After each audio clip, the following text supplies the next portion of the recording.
करता हूँ। चलिए, तो आज का देखो पहले टॉपिक है पूरे एक प्रश्नावली में 4.4 में दो चीज़ आपको निकालना, एक उपसारणिक और एक सहखंड। दो टॉपिक माने आज गूंजेगा आपके लिए। मैं पहले बताता हूँ। देखो बाबू, सारणिक में आव्यूह मान लो या सारणिक मान लो, तो तुम लोग पढ़े होगे कि यहाँ पर आपके पास होता है A11 A12 A13। समझना है ध्यान से एकदम। यहाँ पर होता है A21 A22 A23 A31 A32 A33। कहीं भूलना नहीं है इसको, ठीक है।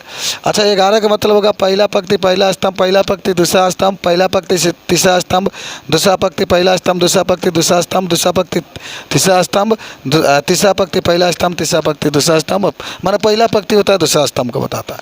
ज़रा सोच के बताओ, मुझे सोच के बताओ, आपको निकालना का है। एकदम ध्यान से समझिए, एकदम ध्यान से समझना है। उपसारणिक, उपसारणिक एकदम प्यार से समझा रहे हैं, तो उनको गड़बड़ मत करना। उपसारणिक में होता का एक बार यम 11 का मान निकालते हैं। समझना है ध्यान से। एक बार यम 12 का मान निकालते हैं, यम 13 का मान निकालते हैं, यम ध्यान से समझना 21 का निकालते हैं, यम 22 का निकालते हैं, यम 23 का निकालते हैं। इधर आ जाओ ध्यान से। यम 31 का निकालते हैं, यम 32 का निकालते हैं, यम 33 का निकालते हैं। देखो ध्यान से समझो, आखिर ऐसा यम हम लोग क्यों लिख रहे हैं? क्योंकि उपसारणिक अंग्रेजी में माइनर कहा जाता है। मैं थोड़ा सा लिख देता हूँ।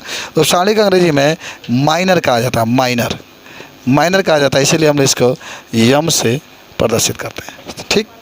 तो यम 11 यम 12 यम 13 यम 21 22 23 31 32 33 आपके पास उपस्थित हो गया, ठीक। यम 11 लो, एकदम ध्यान समझना है। यम 11 माने यम 11 का मतलब ये होगा कि A11 आप लेंगे और जो बचेगा उसको लिखना है। क्या लिखना है? A22 बचेगा उसको लिख लो, A32 यम आ जाता है, और यहाँ पर A23 लिख देते हैं। थोड़ा सा और बड़ा बना देते हैं, A23 और A33 हम लोग लिख लेते हैं। समझिए, मान जाएंगे आप हल नहीं कर रहे थे डायरेक्टली। अगर यम का मतलब उपसारणिक को देते हैं 11 वाला होगा तो 11 वाला हिस्सा लेंगे, सामने वाला छूट जाएगा।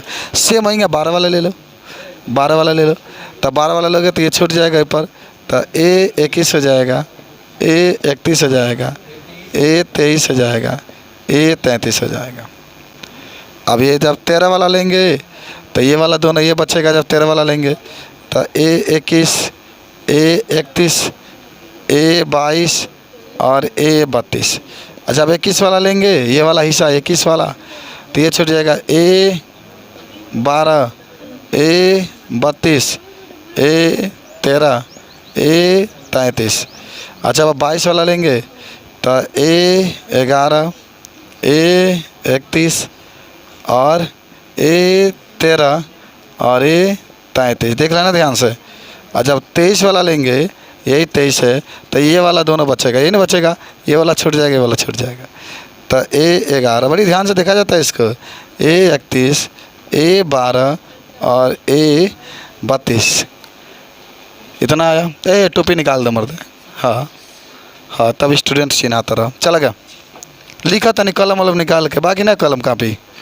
हाँ, A12 A22 लिख ला, हमारे बाबू हुआ। अरे बाबू पढ़ेंगे का तैयारी बड़ा हो। चलिए, इतना आ जाइए। 32 के पास आइएगा तो ये वाला दोनों लिखाएगा, ठीक है।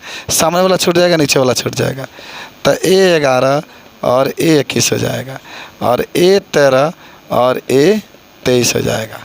समझे? 33 आप ले लीजिएगा ये वाला, तो ये दोनों बच गया। A11 A21 A12 और A22, ये आपका रहा। बोलो, समझ में आया इतना? माने ये उपसारणिक के जो बात करेगा तो यही आपके पास पूरा फार्मूला रहेंगे। लेकिन ज़रा सोचिएगा, यहाँ पर मैं आपको चल रहा हूँ बताने के लिए सहखंड, ठीक है। हाँ, तो सॉल्व कैसे करना है? यहाँ पर जो अंक होगा उसको गुणा करके तीसरा जितना आएगा उतना लिख लेना है। इसके पहले आप पढ़े थे ना, गुणा करके लिख देना है, और क्या। हाँ हाँ हाँ हाँ, एकदम। जैसे मान लीजिए सपोज डेट, जैसे आपने पूछ रहा है, मान लो यहाँ पर आ गया इस तरीके से सपोज डेट, मान लीजिए, तो इसका गुणा इसमें करेंगे 10 और इसका 4 देंगे 12, घटा देंगे तो -2 आ गया, बात करता हूँ। सेम वही प्रोसेस है जो इसके पहले लगाए हैं। अब सुनिए ध्यान से, सहखंड की बात होगी तब देखो उपसारणिक वही रहेगा, लेकिन इसका एक सहखंड निकालने का सूत्र होता है, जानते हो क्या? यहाँ पर लिख देता है सहखंड बराबर होता है, रूल है -1 के ऊपर पंक्ति प्लस स्तंभ, पंक्ति प्लस स्तंभ, पंक्ति प्लस स्तंभ। अब एक पीछे के रीजन देखो, अगर -1 के ऊपर 1 + 1 आ गया, मान लो कि हमने ये 11 लिया तो -1 के ऊपर 1 + 1 तो -1 के ऊपर क्या आ जाएगा 2, तो कितना आ गया 1, -1 के ऊपर 1 + 2 तो -1 के ऊपर कितना आ गया 3, तो कितना आ गया -1, -1 के ऊपर माने अगर बीसम आ गया, सुन लो, अगर ऊपर जोड़ला पर बीसम आ गया, 3 आ गया, 5 आ गया तो इसका मान माइनस में, और ऊपर जोड़ला पर अगर सम आ गया तो इसका मान हमेशा किस में लिखते हैं प्लस में, ये हमारा रूल होता है। अगर आपके पास क्या आ गया माइनस में आ जाएगा तो माइनस, सम में आ गया तो प्लस, इस तरीके से आप इसको क्या कर सकते हैं लिख सकते हैं, इस प्रकार से इसको हम लोग क्या कर सकते हैं लिख सकते हैं। तो चलिए तो क्या करोगे देखो ध्यान से, जो ये सहखंड होता है उसको कैपिटल A 11 लिखते हैं, capital A 12, capital A 13, capital A 21, capital A 22, capital A 23, capital A 31, capital A 32, capital A 33, इतना लिख लिए। ज़रा सोच के देखो, ये 11 है तो -1 के ऊपर 1 + 1 लिखोगे ना, तब सम आ जाएगा तो केवल एक तो लिखते नहीं है सम में, तो खाली देखो इसका रूल ये होता है कि ये लिखेंगे और इसके बाद से यम 11 का जो मान है उसको लिखेंगे, जो उपसारणिक का मान आएगा यहाँ पर रख देंगे, ठीक है। तो क्या हो गया जरा सोच के बताओ, यहाँ पर तो केवल यम 11 आएगा माइनस है, तो -1 के ऊपर 1 + 2 लिखो, गुणा यम 12 लिखो, जो यहाँ पर होगा वही आएगा, तो यह माइनस में आ जाएगा क्योंकि विषम है, माइनस ये 12। इसी तरीके से प्लस यम 13 आ जाएगा, 3 1 4 हो जाएगा, सम होगा तो प्लस में लिख लो। इसी तरह से आपका 2 21 डाइडेस करते हैं ना, 2 21 है तो प्लस नहीं माइनस यम 21 आ जाएगा, और 2 2 4 सम में तो यम 22, विषम में तो -यम 23, सम में तो प्लस यम 31, विषम में तो प्लस यम, और 3 2 का हो गया 5, 3 2 का आ जाएगा 5, तो जब 5 होगा तो क्या लिखोगे माइनस लिखोगे, -32, और इस सम तो प्लस यम 33। इस तरीके से आपका आ गया, बोलो समझे हो? देखो जी कितना प्यारा सवाल आपका है, सोच करके बताओ कि क्या आपको इस सवाल में दिया गया है, ये सारणिक बराबर दिया गया, उदाहरण नंबर 19 है, ठीक है, और ये कह रहा है ना कि 6 का उपसारणिक मान बताना है। देखो प्यारा सा सवाल है, एकदम आराम से 6 चूज करिए। चलिए 6 चूज कर लिया हमने, यानी हम 6 लिख दिया हमने, और क्या। और जब ये चूज करेंगे तो ये वाला हिस्सा हट जाएगा, ये वाला केवल बचेगा 1 7 यार 1 7, हाँ वही 2 8। अब तो चलिए गुणा करेंगे, 8 से गुणा 1 में करेंगे 8, -7 × 14, घट जाएगा तो -6, ये हमारा आंसर आ गया। सिंपल बात है, समझ में आया। जो इसमें चूज करने के लिए कहेगा, जिसका भी मान कहेगा 7 का, मान लीजिए कोई कहता कहते हैं 7 का बताइए, तो हम 7 लिखते, हम क्या लिखते 7, तो जब हम 7 लेते तो ये छूट जाता है, ये 2 5 3 6, ठीक है, 2 5 3 6 हो जाएगा, तो 6 दिन क्या आ जाएगा 12, 5 15, तो -3 हमारा क्या आ जाएगा आंसर आ जाएगा। सिंपल सी बात है अभी आप करा सीखे, थोड़ा सा नोट कर लीजिए, इसको गना के नोट कर लीजिए। एक उदाहरण नंबर आपका 20 है। आज जानते हो 20 में क्या कह रहा है, कह रहा है कि सभी अवयव का माने इसका उपसारणिक, इसका सबका उपसारणिक आपको बताना है। इधर सुना जी, कैसे निकालोगे? तो पहले जानते हो ना यम 11 का उपसारणिक, देखो कितना आसान क्वेश्चन है। तब यम 12 का, तब यम 21, अब तो 13 है नहीं, अरे 11 12 ही है, तो यम 21 लिख लो, तब आप यम 22 लिख लो। चलो भाई यम 11 के सामने वाला क्या है 3 है ना, सामने वाला 3 लिख लेंगे भाई। ये जो लेंगे तो ये छूट जाएगा, ये छूटेगा, 3 ना बचेगा, तो समझना। जब यम 11 के निकालेंगे तो ये छूट जाएगा, ये 3 तो बचेगा। यम 12 को ये लो तो ये छूट जाएगा, ये छूट जाएगा, 4 लिख लो, बात खत्म। यम 21 लो, ये 21 है, ये छूट जाएगा, ये -2 लिख दो, और यम 22 ले लो तो ये छूट जाएगा, ये छूट जाएगा, 1 लिख लो, 1 आंसर आया। समझ में आ गया? नोट करना तो कर सकते हैं आप। उदाहरण नंबर 22 आपका है, बात मत करो, कैसे हल करोगे? यम 11 होगा, यम 12 होगा, यम 13 होगा, तो पहले क्या करो यम 11 निकालो, तो एकदम डायरेक्टली गुणा कर दो ना। यम 11 लोगे तो क्या होगा 0 5, उपसारणिक निकाल रहे हैं आप, 4 - 7, तो 0 हो जाएगा, और 5 होगा 20 तो -20 हो जाएगा। यम 12 निकाल लो, तो 12 ये ना 6 1 और 4 -7 तो -42, आई 4 एकम 4 -46। यम 13 ले लो, तो 13 यही ना है, ये वाला छूटेगा ऊपर वाला 6 1 0 5, आई 30 -0 30। अब यम 21 के निकाल लो, तो 21 निकलेगा तो -3 5 और 5 -7 तो 21 हो जाएगा, -5 बजे 25 -4 हो जाएगा। यम 22 हो जाएगा आपका, यम 22 तो 2 1 5 -7 तो -14 -5 का 5 -19 हो जाएगा। एम 23 ले लो, तो यही 23 है, तो ये वाला छूट जाएगा, बीच वाला 2 1 -3 5 -10 +3 तो 13 हो जाएगा। देख लेता हूँ, ध्यान से देखते रहना है तुम लोग, आगे बढ़ो। एम 31 निकाल लो, तो जब एम 31 लोगे तो यही है ना, ये वाला छूट जाएगा, ये वाला -3 0 5 4 -3 0 5 4 तो -4 तो 12 हो जाएगा बाबू, आई 0 तो खाली -12 हो जाएगा। एम 32, जब एम 32 लोगे तो ये वाला, तो ये छूटेगा बीच वाला 2 6 5 4 2 6 5 4 तो 4 दूना 8 6 5 30 -22 हो जाएगा।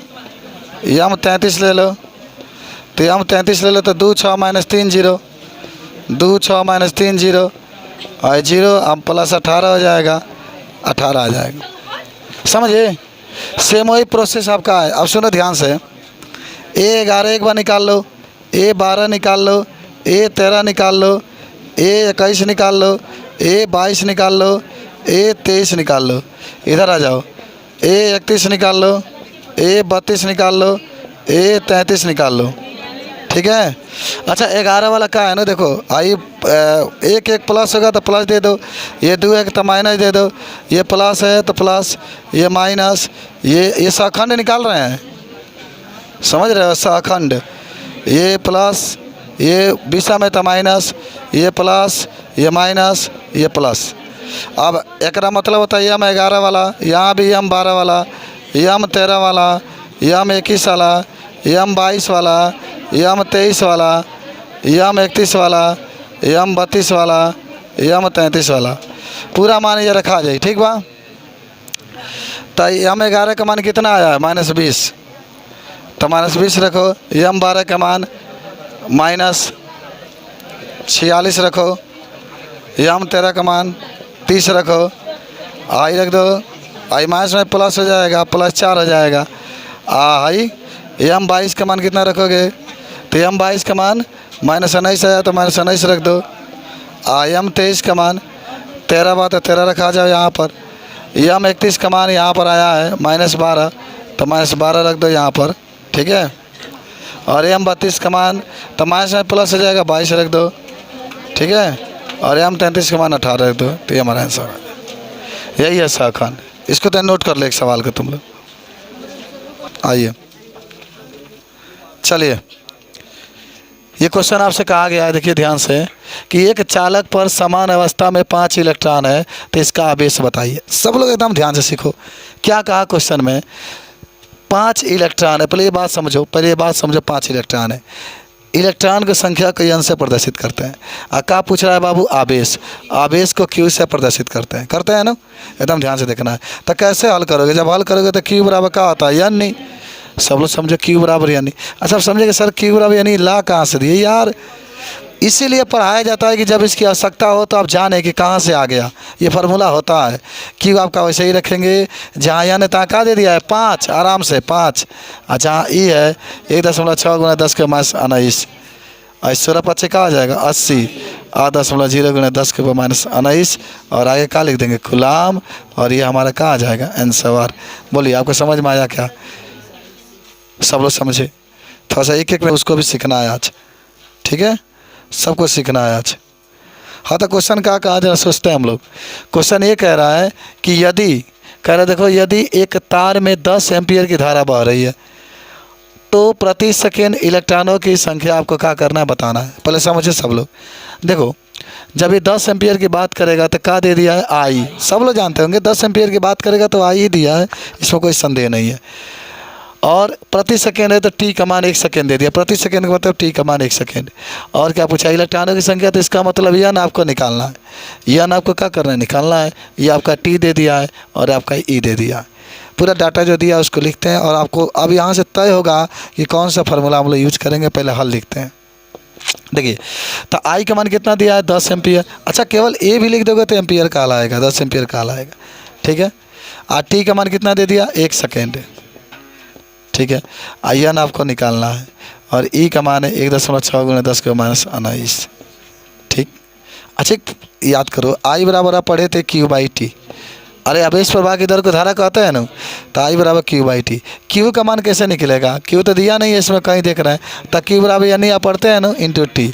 अब बस यहीं से आपका हल होगा, लेकिन ध्यान देना है हमें तो यन निकालना है। देखो कहाँ आएगा ना, आई बराबर यन बटा टी, लेकिन आपको निकालना क्या है बाबू, निकालना आपको यन। तो यन को अकेले रखिए, इधर आपको बता देते हैं, यन को अकेले रखिए। यन को अकेले का मतलब यन जहाँ बात तहाँ रखा, तीसरा तीसरी गुणा हो जा, तेजा हो जाए आई आई गुणे टी बराबर यन, और बाटा में लिख लो ई। यन के साथ जुड़ा है, बाटा में कहा जाएगा ई। जो निकालना है उसको अलग रखना आपको। अब आराम से मान भरिए। या आई का मान कितना दिया है, 10, तो 10 भर दीजिए गुणे टी का मान कितना दिया, 1, 1 भरिए। आई का मान 1.6 गुणे 10 के माइनस 19 बराबर यन। अच्छा एकदम ध्यान से समझिएगा, तन को घबराइएगा मत। और दशमलव जब हटाएंगे तो ऊपर एक जीरो, 100 हो जाएगा, गुण है आई ऊपर जाएगा 10 के बाद प्लस 19, माइनस है तो प्लस 19 बराबर यन। देखो आई अब बटा हट जाएगा, क्योंकि नीचे 16 है तो 16 दे दो, 16 से भाग दे दो, इधर लिख देते हैं। 16 से क्या कितना हो गया, 96, फिर आपके 40, 16 दूना 32, 16 पच्चीस 80, गुण है 10 के ऊपर 19। ये हमारा कहा जाएगा आंसर आ जाएगा। ये हमारे इलेक्ट्रॉनों की संख्या आ गई 6.25 गुणा 10 के ऊपर 19। समझे खूब बढ़िया से। आई का मान, टी का मान, एन का मान, ई का मान। आई बराबर क्यू बाई टी, क्यू नहीं मालूम है, क्यू के जब एन ही लिखेंगे, आराम से मान भरेंगे, एन निकालना इसको अकेले रखेंगे। एन बराबर इतना आ जाएगा, मान रखेंगे तो आपका एन का मान निकल जाएगा। समझे, नोट कर लो इसको। 1 सेकेंड में 1 मिनट समझ करके हम लोग हल करते हैं।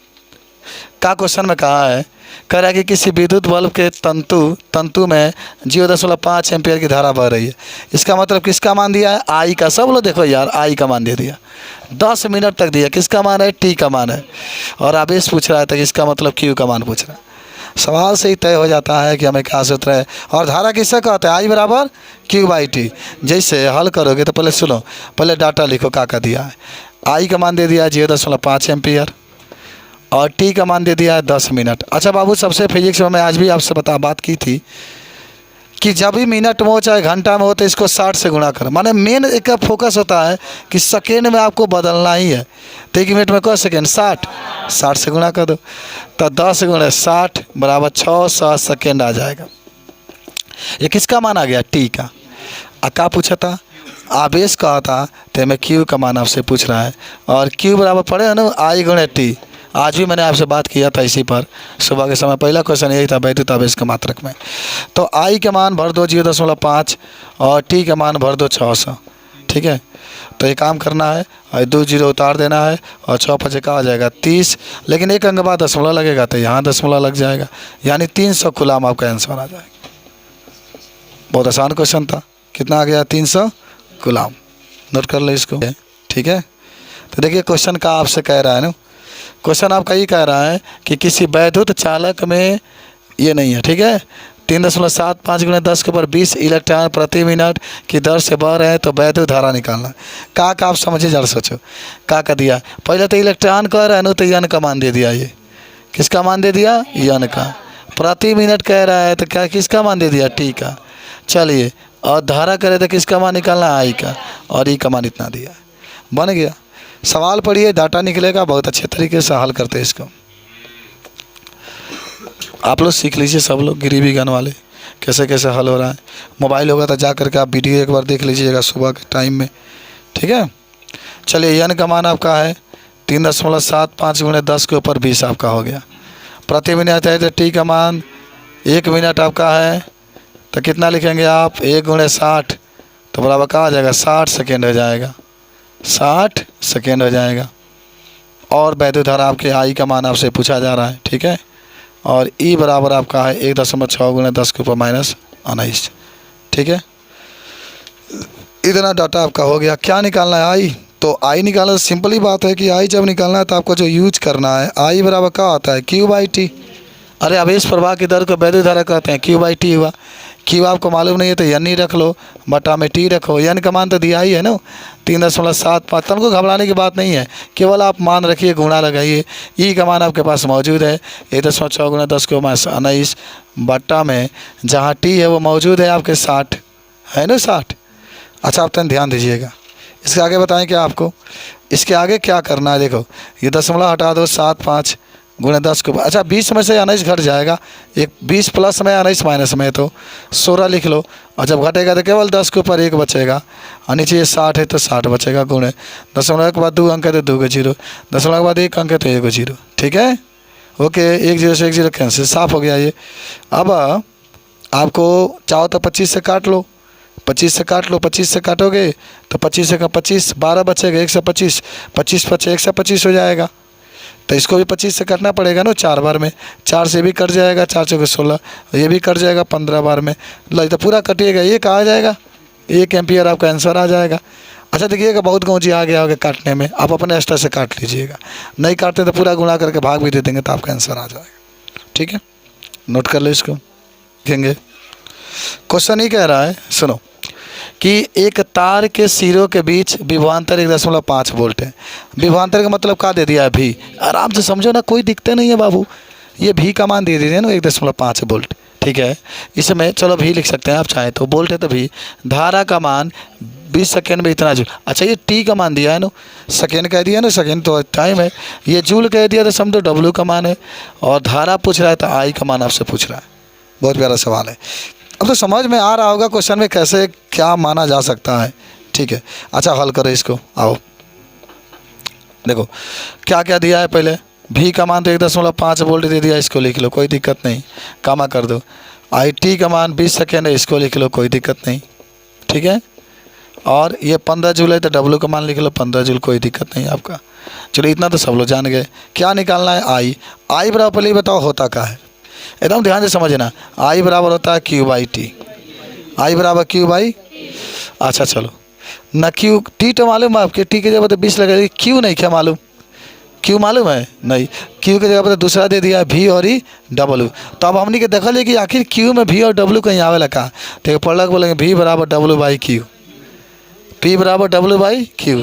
यानी आपको याद होगा कार्य और आवेश का अनुपात को वैद्युत विभव कहते हैं ना। तो देखो तब Q के जगह पर क्या रखोगे तो Q चला जाएगा ऊपर और W बाई भी आ जाएगा नीचे। तो सुनो अब भाई W बाई अभी नीचे और नीचे 3 बा, नीचे भी आ जाइए जैसे।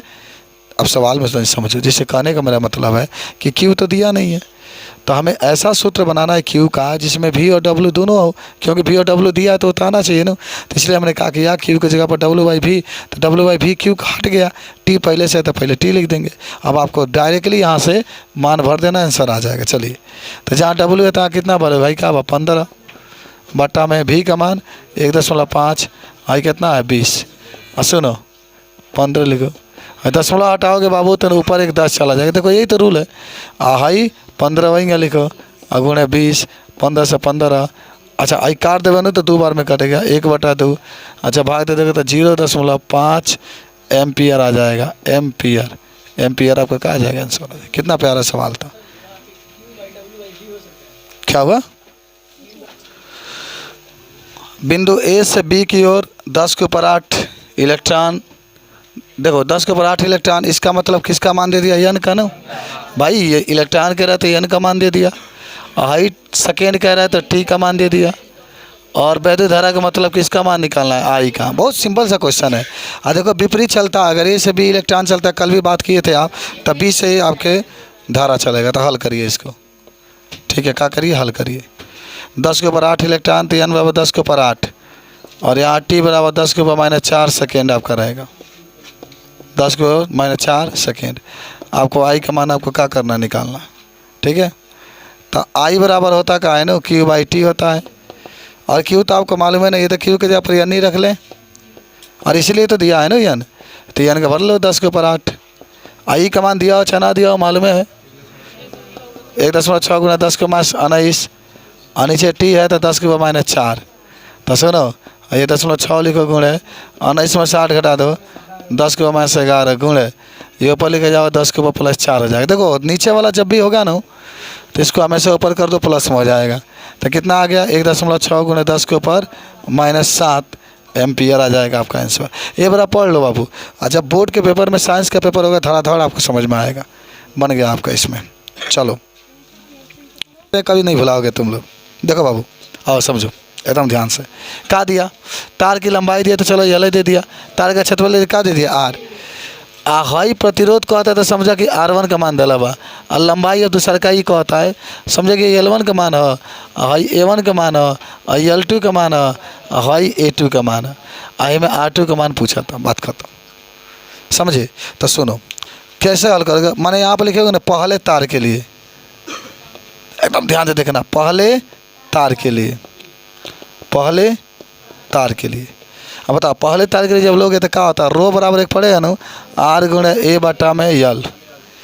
तो रो तो वहीं रखो रो सेम है R का मान कितना है 4 है आ A का मान गुणा बा एक है मान लो A1 है L1 है तो A का मान A बा आ L का मान L है बा तो इतना आगे समीकरण नंबर 1 मान लो। समीकरण नंबर कितना मान लो 1। अब आ जाओ दूसरे तार के लिए कितना अच्छा सवाल बा। तो रोज जगह बा वहीं लिखा जाए चला के रोज जगह बा वहीं लिखा जाए सेम है ना। अब भैया R2 तारा निकाले के बा लेकिन A का मानवा तो कहता 2A बानू है तो 2A लिखा जाए आ L का मानवा कह भाई L/2 हो गई L पलटो गए तो देखो R2 वहीं रखोगे आई 2 दिन आई ऊपर चल जाई 4 मान 4 आए कर लो क्या 4 गुणे R2 A बात A आ नीचे का हो गई L आई का बा रो। अब सुनो इस समीकरण नंबर हो गए 2 समीकरण नंबर का हो गया 2। अब यह समीकरण 1 में समीकरण 2 से भाग दे दो काय खातिर आई सरवा कटे खातिर है वैसे गई कट गई। हाँ तो क्या करब आई कट गई। अब का ऊपरा का बचल बा लगे 4A बटा L आ पूरा का बटा में नीचे का बचल बा 4A R2 बटा में L। तो देखा L से L है 4 से 4 है पूरा काट कर खाली जाए 1 बचल माने 1 बराबर 1 बटा R2 जब गुणा हो तो R2 बराबर का आ जाए 1 आंसर है माने R2 बराबर 1 तारा का आ गया आंसर है। ये सवाल बा समझे बात को नोट कर लो बस फिजिक्स तब आप तो केमिस्ट्री आपको पढ़ा देते हैं।